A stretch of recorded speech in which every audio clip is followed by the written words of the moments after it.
So TDX's Halloween update has been out for a little bit, and I just wanted to give my general thoughts about the update. So first of all, the actual game mode itself is alright. The enemies are pretty interesting, such as the cursed vines and tormentors, as they punish you if you do not deal with them quickly enough. However, aside from them, most of the enemies are kind of just nothing burgers and just giant walking meat bags for you to shoot down and get money from. Moving on, the final boss of this game mode, the Forgotten Knight, is pretty interesting, although a bit of a pushover.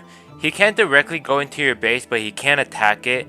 His only real threatening ability is the summon one, where he summons a huge horde of enemies. But even then, most of the enemies are huge pushovers. By the time you reach the final wave, you're gonna have crazy defenses, so most of them just get wiped instantly. The game mode itself is pretty good, although the only issue I have with it is that it takes a bit too long. For me, at least, it takes around 30 minutes, which kinda sucks. And I feel like sometimes it gets really dragged out.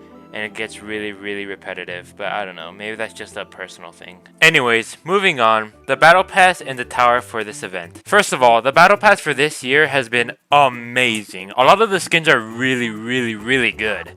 Especially the refractor skeleton one, that is my personal favorite. It's amazing.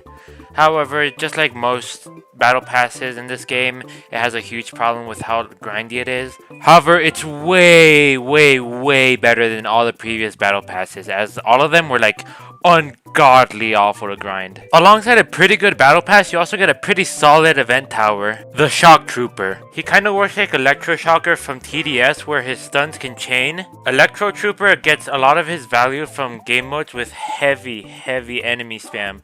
For example, Endless and Expert, and maybe Elite too, but that's where he shines the most at. Overall, he's an alright tower, and I think he strives in what his niche is, but I don't see many people using him, to be honest.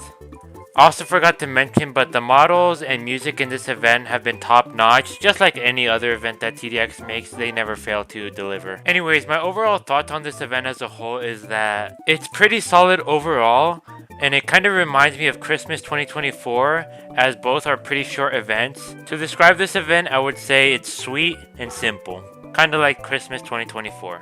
Anyways, I hope you enjoyed and have a good one. Also, I apologize for the quality of this video. I don't know why, just haven't had much motivation to post or record or do anything really. Yeah, see ya.